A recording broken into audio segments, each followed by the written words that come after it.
สบายดีมื้อนี้มาพบกับพระสีโหบุญมีสิประเสริฐซึ่งเก่าซึ่งเคยเนาะพระสิวสิพามาดูมาส้มกุฏิวัดปราภาบาททั้งแห่งเมืองคงสรุนแขวสวัสดิ์เนาะเวลา 2:05 นาทีของวันเสาร์วันที่15เดือนที่8 2026น้ำไล่เอาบรรยากาศกุฏิมาให้ดูให้ชมกุฏิข้างนอกเนาะไล่เอามาให้ดูให้ชม FC ลาวไทยต่างประเทศเขาดูเขาชมช่อง YouTube ของพระสีโหบุญมีสุประเสริฐให้เด้อกดไลค์กดแชร์เด้อกดติดตามให้เนาะเป็นกำลังใจให้พระสีโหบุญมีสุประเสริฐให้เด้อ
บรรยากาศกุฏิเนาะ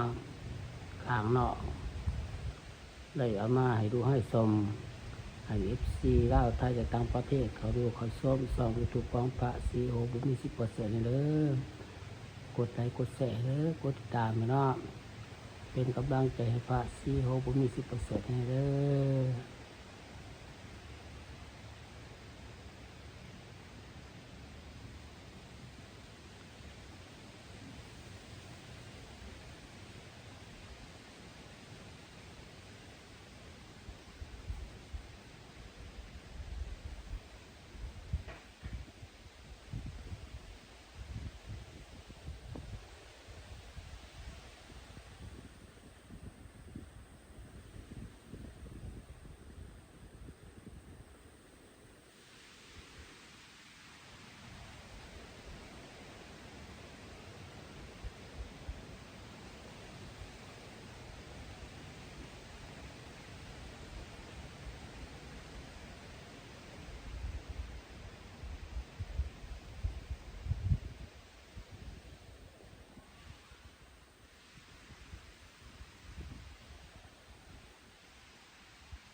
รยากาศกุฏิเนาะ